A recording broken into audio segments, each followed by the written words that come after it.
Story of profit سلیمان علیہ السلام part 4۔ اب موت کا وقت۔ جنات جو تھے وہ لوگ سمجھتے تھے کہ جناتوں کے پاس بہت پاورز ہوتے ہیں، وہ لوگوں کی دلوں کی باتیں سمجھ جاتے ہیں، ان کو انسین کا علم ہوتا ہے، یعنی بنا دیکھے وہ بہت کچھ بتا دیتے ہیں۔ تو اللہ تعالیٰ نے اس کے ذریعے سلیمان علیہ السلام کے واقعے کے ذریعے سب کو بتانا چاہا کہ دیکھو جنات جو ہیں ان کو غیب کا علم یعنی انسین کا علم نہیں ہوتا ہے۔ اللہ تعالیٰ نے چاہا کہ سلیمان علیہ السلام کی موت سے بھی لوگوں کو عبرت یعنی نصیحت ملے اور نشانیاں ظاہر ہوں، کیونکہ اس دور میں لوگ جنات کے فتنے میں پڑے ہوئے تھے اور یہ مانتے تھے کہ جناتوں کو غیب یعنی انسین کا علم ہے۔ تو اللہ تعالیٰ نے چاہا کہ لوگوں کو سلیمان علیہ السلام کی موت کے ذریعے بتائیں کہ جناتوں کو غیب کا علم نہیں ہوتا۔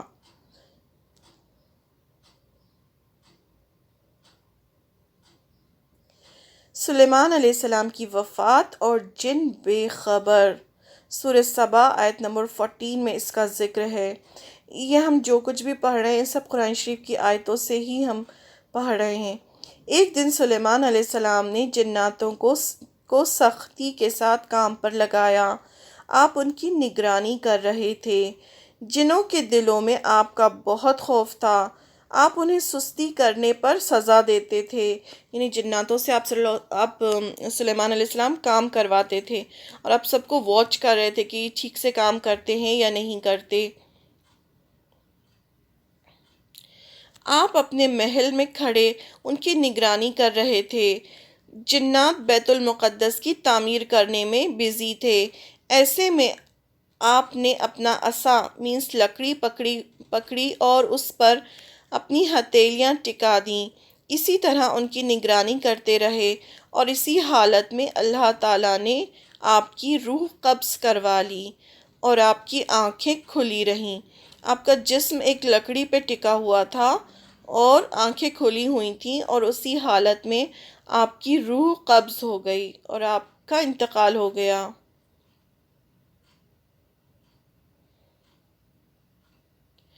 ادھر جن برابر کام میں لگے رہے۔ وہ سوچ رہے تھے کہ سلیمان علیہ السلام زندہ ہے۔ ان کو نہیں پتا تھا کہ سلیمان علیہ السلام کا انتقال ہو چکا ہے، کیونکہ سلیمان علیہ السلام ویسے کے ویسے کھڑے ہوئے تھے اس لکڑی پر ٹکے ہوئے، اور ان کی آنکھیں بھی کھلی تھیں اور جن برابر کام کر رہے تھے۔ انہیں لگا کہ سلیمان علیہ السلام انہیں دیکھ رہے ہیں، اور اسی طرح کافی وقت گزر گیا۔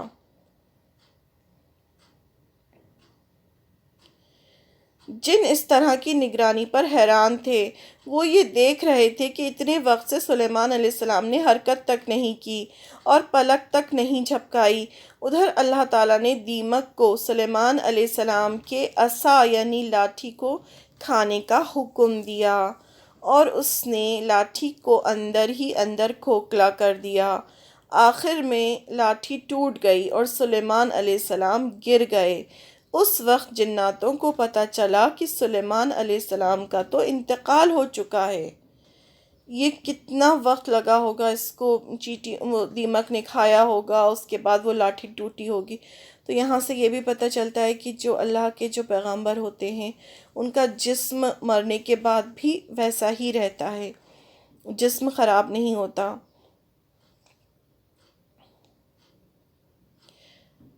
اس سے سب کو یہ پتہ چلا کہ جناتوں کو غیب کا علم نہیں ہوتا۔ یہ سب کو اللہ تعالیٰ کو بتانا تھا کہ جنات جو ہیں وہ نہیں جان سکتے کہ کوئی مر گیا ہے کہ کون زندہ ہے، یا ان کو پتہ نہیں چلا کہ سلیمان علیہ السلام مر چکے ہیں اور وہ اسی حالت میں کام کرتے رہے۔ اس کا ذکر قرآن میں سورہ سبا آیت نمبر 14 میں ہمیں ملتا ہے۔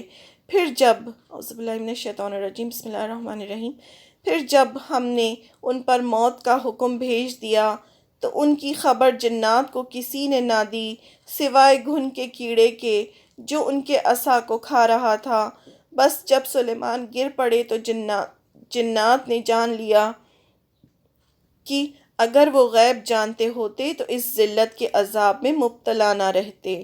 یعنی انہیں پتہ اگر ہوتا کہ سلیمان علیہ السلام مر چکے ہیں تو وہ اپنے آپ کو آزاد کر لیتے اور وہ کام نہیں کرتے جو وہ اتنے وقت سے کر رہے تھے۔ اس طرح اللہ تعالیٰ نے لوگوں کو بتا دیا کہ جنات بھی انسان کی طرح ایک مخلوق ہیں، انہیں غیب کا علم نہیں، وہ فیوچر نہیں بتا سکتے، اللہ تعالیٰ ہی ان پر قدرت رکھتے ہیں، اور اللہ تعالیٰ نے انسان اور جنوں کو اپنی عبادت کے لیے پیدا کیا ہے۔ تو اس کی امپورٹنٹ پوائنٹس کیا ہیں کہ جنات غیب نہیں جانتے ہیں، اللہ نے انسان اور جنوں کو اپنی عبادت کے لیے پیدا کیا ہے۔ اب یہاں سے نیکسٹ قصہ شروع ہوگا ہاروت اور ماروت کا۔ سلیمان علیہ السلام کے زمانے میں اور ان سے پہلے بنی اسرائیل جادو میں پڑ گئے تھے اور تورات پڑھنے کی بجائے جادو کی بکس پڑھنے لگے تھے۔ تو سلیمان علیہ السلام نے سب سے وہ کتابیں چھین کر ان کو اپنے تخت کے نیچے دفنا دیا تھا۔ جتنی بھی کتابیں تھیں سلیمان علیہ السلام نے چاروں طرف سے وہ کتابیں سب سے چھین کر سلیمان علیہ السلام کا جو بڑا سا تخت تھا اس کے نیچے انہوں نے وہ کتابیں دفنا دی تھیں تاکہ کوئی جادو نہ کر سکے اور سب دین پر چلیں۔ ایسا ہی ہوا، سب دین پر آ گئے۔ لیکن سلیمان علیہ السلام کی موت کے بعد جب شیطان جن اتنے ذلیل ہوئے تو انہوں نے وہ ساری کتابیں نکالیں اور سب سے کہنا شروع کر دیا کہ سلیمان علیہ السلام اللہ کے پیغمبر نہیں تھے، وہ تو ایک جادوگر تھے جو یہ ساری کتابیں پڑھ پڑھ کر جادو کرتے تھے۔ اس وجہ سے جن، ہوائیں، جانور سب ان کے قبضے میں تھے اور لوگوں کو بھی جادو سیکھنے میں لگا دیا اور لوگ پھر دین سے دور ہو گئے۔ تو یہ کام ہوا تھا سلیمان علیہ السلام کے موت کے بعد کہ شیطانوں نے پھر سے لوگوں کو دین سے دور کر دیا تھا اور وہ جتنی بھی جادو کی کتابیں تھیں وہ سب نکال دی تھیں۔ آج بھی جو یہود ہیں، جو جیوز ہیں، ان کا ماننا یہی ہے کہ سلیمان علیہ السلام جو تھے وہ پیغمبر نہیں تھے اور ان کے پاس یہ سب میریکلز جو تھے وہ اللہ کے دیے ہوئے نہیں تھے اور انہوں نے کفر کیا تھا اور وہ جادو سے یہ سب چیزیں کرتے تھے۔ تو یہ آج بھی ان کا یہی کانسیپٹ ہے۔ تو اس کو اللہ تعالیٰ نے قرآن مجید میں آیت بھیج کر کہا کہ نہیں، سلیمان نے کفر نہیں کیا تھا، نہ سلیمان جو تھے وہ کافر نہیں تھے، وہ اللہ کے پیغمبر تھے اور یہ ساری چیزیں جو ہے اللہ تعالیٰ نے انہیں عطا فرمائی تھیں۔ تو جو قرآن مجید ہے وہ فرقان ہے۔ فرقان کا مطلب ہوتا ہے صحیح اور غلط میں فرق کرنے والا، اور آپ اسی چیز سے اندازہ لگائیں کہ انہوں نے اپنی تورات میں کتنے چینجز کر کے جو صحیح جو چیز تھی اس کو کتنا غلط کر دیا ہے۔ تو پھر اس کے لیے اللہ تعالیٰ نے قرآن مجید کو بھیجا کہ قرآن مجید میں ہر چیز صحیح ہے اور جو بھی ان کی جو چیزیں انہوں نے غلط کی ہیں اس کو صحیح آیتیں بھیج کے اسے صحیح کیا گیا کہ دیکھو یہ چیز تمہاری جو کتابوں میں غلط ہے، اسی لیے ہے کہ اب جو ہے تورات اور انجیل وہ تورات اور انجیل نہیں ہے جو اللہ تعالیٰ نے نازل کی تھی، اس میں کچھ پارٹس جو ہیں ابھی بھی وہی ہیں جو اللہ تعالیٰ نے بھیجے تھے، لیکن اس کے علاوہ انہوں نے بہت سارے چینجز کر دیے ہیں۔ اس لیے ہمیں حکم ہے کہ ہم صرف اور صرف قرآن پڑھیں اور آخری جو بک ہے وہ قرآن ہے اور آخری پیغمبر آپ صلی اللہ علیہ وسلم ہیں اور آخری جو دین ہے وہ اسلام ہے۔ تو سب کو حکم ہے، چاہے وہ پہلے کسی بھی ریلیجن میں ہو، ان کو حکم ہے کہ وہ اسلام میں داخل ہو جائیں اور یہ جو آخری کتاب ہے جو قرآن ہے اسے پڑھیں۔ تو قرآن مجید میں اس کے بارے میں بتایا گیا ہے کہ انہوں نے کفر نہیں کیا تھا، وہ اللہ کے پیغمبر تھے، اور جو کفر کیا تھا وہ شیطانوں نے کیا تھا، یہ سب اللہ تعالیٰ نے بتایا۔ یہ شیطان کا بہت بڑا ہتھیار ہے کہ کوئی بھی پریشانی آئے تو لوگوں کے دلوں میں ڈالنا کہ اس نے جادو کیا ہوگا، جس سے لوگ اللہ کی مدد مانگنے اور استغفار کرنے کی بجائے اور خود کے گناہوں کو دیکھنے کی بجائے جادو اتروانے میں یا پلٹوانے میں لگ جائیں۔ جو بھی جادو کرتا ہے وہ دین سے باہر ہو جاتا ہے۔ اسلامی حکومت میں جادو کرنے والے کو جان سے مارنے کا حکم ہے، واجب قتل ہے جو جادو کرتا ہے۔ جادو جو ہے وہ شیطان کی چیز ہے، بھیجا تو اللہ تعالیٰ نے ہی ہے۔ ابھی ہم پڑھیں گے آگے کہ یہ جو شر جو ہوتا ہے، جو برائی ہوتی ہے، یہ بھی اللہ کی طرف سے ہی ہوتی ہے۔ شیطان کو بھی اللہ تعالیٰ نے ہی اتارا، شیطان کو جو اتنے پاورز دیے وہ بھی اللہ تعالیٰ نے دیے، لیکن وہ ہمارے ٹیسٹ کے لیے ہوتے ہیں کہ ہم کتنا شر کے پاس جاتے ہیں، ہم اپنے آپ کو کتنا شر سے دور رکھتے ہیں۔ شر یعنی یہ برائی، یہ سب چیزیں۔ اگر شر نہیں ہوتا، برائی نہیں ہوتی، تو پھر ہر انسانی فرشتہ ہوتا، لیکن برائی بھی رکھی ہے اللہ تعالیٰ نے، اور پھر ہمارے لیے ٹیسٹ رکھا ہے کہ ہم اپنے آپ کو کس طرح سے اس چیز سے بچاتے ہیں۔ اب ہاروت اور ماروت کے بارے میں ہم پڑھیں گے۔ جب بنی اسرائیل جادو میں پڑ گئے اور یہ سمجھنے لگے کہ سلیمان علیہ السلام بھی جادو کرتے تھے، تو اللہ تعالیٰ نے جادو اور میریکلز میں فرق دکھانا چاہا کہ جادو کیا ہوتا ہے اور میریکل کیا ہوتا ہے۔ یہ اللہ تعالیٰ نے خود بتایا ہم کو ہاروت اور ماروت کے ذریعے سے۔ ہاروت اور ماروت جو تھے وہ دو فرشتے تھے۔ ان کی آپ اگر یوٹیوب دیکھیں گے تو اس میں آپ کو بہت سٹوریز ملیں گی، لیکن ہمیں کسی بھی سٹوری میں نہیں جانا ہے، کیونکہ وہ سب غلط سٹوریز ہیں۔ ہمیں جتنا اللہ تعالیٰ نے قرآن مجید میں بتایا ہے، ہمیں صرف اتنا ہی دیکھنا ہے۔ ہاروت اور ماروت بابل شہر تھا عراق، وہاں پر اتارے گئے تھے، اور یہ دونوں فرشتے جو تھے یہ خود اوپنلی جادو سکھاتے تھے۔ ان کو جادو سکھانے کے لیے ہی بھیجا گیا تھا، ان کے ذریعے سے جادو اتارا گیا تھا، اور جادو لوگوں کو بتایا گیا تھا کہ دیکھو یہ جادو ہے، اسے جادو کہتے ہیں۔ اور جب یہ لوگوں کو سکھاتے تھے،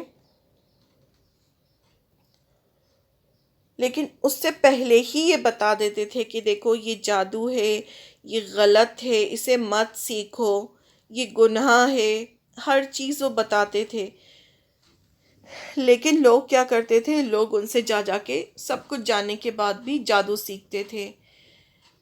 سکھانے سے پہلے وہ وارن کر دیتے تھے کہ تم لوگوں کے ٹیسٹ کے لیے بھیجا گیا ہے، تم جادو مت سیکھو۔ لیکن پھر بھی وہ لوگ ان سے جادو سیکھتے اور شوہر اور بیوی میں لڑائی کرواتے۔ یہ ان کی اخلاقی گراوٹ کی انتہا تھی۔ اسی کے بعد بنی اسرائیل برباد ہونا شروع ہوئے، کیونکہ انہوں نے اپنی کتاب چھوڑ کر جادو کی کتابیں پڑھنا شروع کر دی تھیں۔ تو وہ کیا کرواتے تھے؟ سب سے بدترین جادو جو مانا جاتا ہے وہ یہ ہوتا ہے کہ شوہر اور بیوی میں اس حد تک لڑائی کروائی جائے کہ وہ طلاق کی نوبت آ جائے۔ اور یہ پاسبل ہے، کیونکہ جب ہم دیکھیے اللہ تعالیٰ نے ہمیں پھر اس کے بعد قل اعوذ برب الناس بھی اتاری ہے نا، کہ قل اعوذ برب الناس ملک الناس الہ الناس من شر الوسواس الخناس الذی یوسوس فی صدور الناس من الجنۃ والناس۔ تو یہ بھی چیز اللہ تعالیٰ کی ہی اتاری ہوئی ہے، اور پھر ہمیں بتایا بھی گیا ہے کہ اس چیز سے دور رہو، یہ غلط چیز ہے۔ تو یہ بنی اسرائیل جو تھے اس چیز میں پڑ گئے تھے۔ آج بھی ان کا ماننا ہے کہ سلیمان علیہ السلام جادوگر تھے، پیغمبر نہیں تھے۔ مدینہ کے یہود بھی یہی کہتے تھے۔ تو اللہ تعالیٰ نے قرآن میں کہا کہ نہیں، سلیمان علیہ السلام نے کفر نہیں کیا تھا، یعنی کبھی جادو نہیں کیا، وہ اللہ کے نبی تھے، اور ان کے پاس جتنے بھی میریکلز تھے وہ جادو نہیں تھے، اللہ کے دیے ہوئے پاورز تھے۔ اللہ نے قرآن میں بتایا کہ سلیمان علیہ السلام اللہ کے پیغمبر تھے، انہوں نے کبھی کفر یعنی جادو نہیں کیا تھا۔ یہ چیز اللہ تعالیٰ نے خود ہمیں قرآن مجید میں بتائی۔ پھر اللہ تعالیٰ نے یہ بھی کلیئر کر دیا کہ اگر کوئی جادو کرتا ہے تو پہلی بات اس کا ایمان چلا جاتا ہے، پھر وہ مسلم نہیں رہتا۔ دوسری بات، جادو کا اثر جب ہوتا ہے جب اللہ کا حکم ہوتا ہے، ورنہ نہیں ہوتا۔ جادو کا اثر بھی جب ہوتا ہے جب اللہ تعالیٰ کا حکم ہوتا ہے، اور جادو جو ہوتا ہے وہ انسان کو اسلام سے باہر کر دیتا ہے، اور ایسا اگر اسلامک حکومت ہوتی ہے تو وہ واجب قتل ہوتا ہے، یعنی اس کو مار ڈالنے کا حکم ہے جو بھی جادو کرتا ہے، اس کو ختم کر دو، کیونکہ اس نے دین بالکل غلط کام کیا، اس نے شیطانی عمل کیا ہے۔ یہود نے آپ صلی اللہ علیہ وسلم پر بھی جادو کیا تھا، اور یہ یہود جو ہیں یہ اس طرح سے یہ جادو کرتے ہی ہیں، ان لوگوں کا کام ہے جادو کرنے کا، جس سے آپ صلی اللہ علیہ وسلم بیمار ہو گئے تھے۔ پھر اللہ تعالیٰ نے جبرائیل علیہ السلام کے ذریعے معوذتین پڑھنے کو کہا، انہیں قل اعوذ برب الفلق اور قل اعوذ برب الناس پڑھنے کے لیے بتایا گیا۔ جادو سے بچنے کے لیے معوذتین پڑھیں۔ آپ صلی اللہ علیہ وسلم نے فرمایا اگر کسی نے گٹھان یعنی نوٹ لگائی اور اس پر پھونکا تو اس نے جادو کیا۔ تو اس لیے کوئی بھی ایسی چیز جیسے کوئی دھاگا ہے اس پر نوٹ لگا کے اگر کوئی پھونک رہا ہے تو فوراً سمجھ جانا چاہیے کہ یہ جادو کر رہا ہے اور یہ منع ہے، حرام ہے۔ اس لیے ہر ممکن کوشش کرنا چاہیے کہ تعویذ دھاگوں سے دور رہیں۔ ہمیں نہیں پتہ کہ تعویذ کے اندر کیا چیز، کیا شیطانی عمل لکھا ہے اور کیا یہ سب چیزیں، تو یہ سب چیزیں جو ہوتی ہیں ان سے حد درجے ہمیں بالکل اپنے آپ کو اس سے دور رکھنا ہے، چاہے تعویذ ہو، چاہے گنڈے ہوں، اس طرح کی جادو کی چیزیں ہوں، اور جادو کو جادو سے بھی اتروانا منع ہے کہ جادو اگر آپ کو لگ رہا ہے کہ جادو ہوا یا کچھ ہوا ہے تو اس کے لیے قرآن جو ہے وہ اللہ کی آیات جو رقیہ ہے وہ سن کر اور وہ چلا کر اور معوذتین اور یہ پڑھ کر دم کرنا چاہیے۔ آپ صلی اللہ علیہ وسلم نے تعویذ پہننے کو شرک کہا ہے، گناہ ہے جس کی معافی نہیں ہے۔ یہ جو 7 ہلاک کرنے والے گناہ ہیں جو انسان کو ہلاک کر دیں گے، جہنم میں لے جائیں گے، تو اس میں سے ایک یہ بھی ہے کہ جادو کرنا۔ اللہ تعالیٰ نے سلیمان علیہ السلام کو قرآن میں ایک سچا پیغمبر کہا۔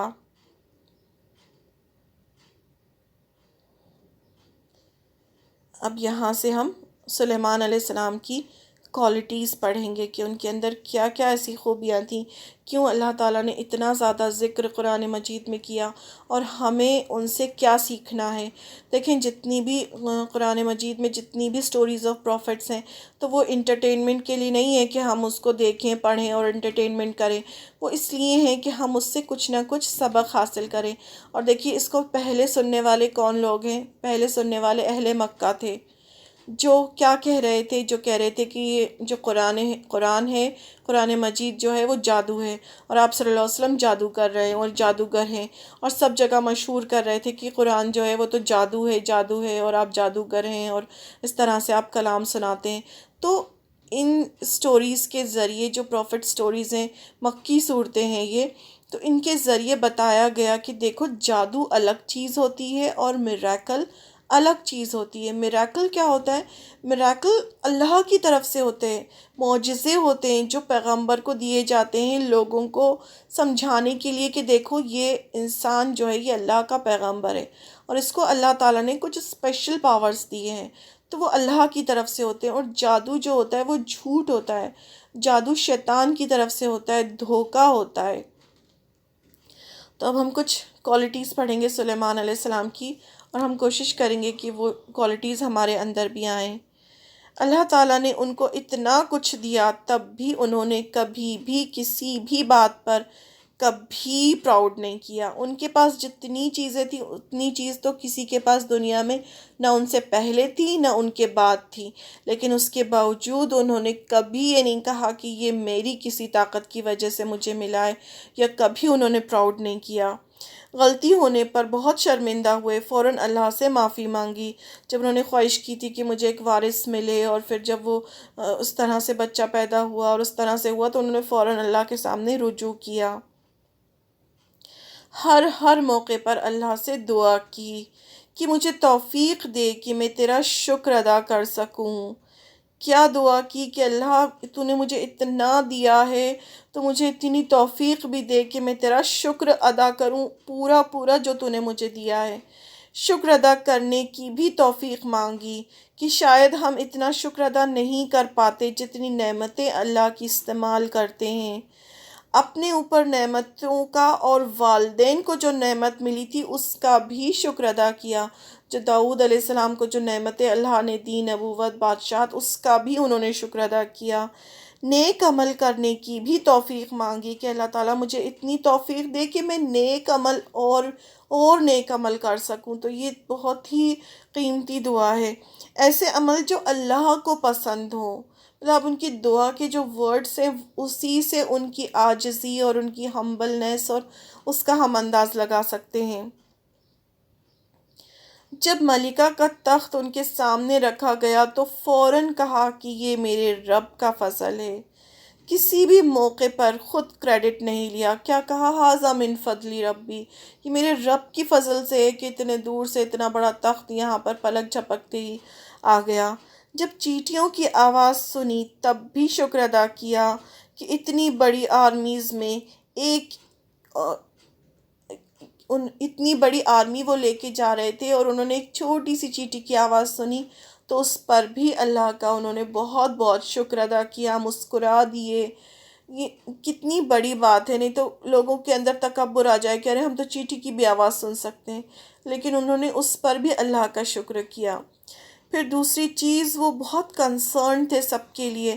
جب ہدہد نظر نہیں آیا، آپ سوچے ہدہد تو ایک چھوٹی چڑیا ہے، وہ نظر نہیں آیا تو انہوں نے اس کے بارے میں پوچھا کہ وہ کہاں ہے. اللہ تعالیٰ کو ایسے بندے پسند ہیں. قرآن میں جس بھی پیغمبر کے بارے میں آیا ہے وہ اس لیے آیا ہے کہ ہم ان کی زندگی سے سیکھیں. یہاں اہل مکہ کو بھی سمجھانا تھا کہ دیکھو، ملکہ سبا کے پاس اتنا کچھ تھا، لیکن جیسے ہی اس کو حق نظر آیا اس نے فوراً قبول کر لیا.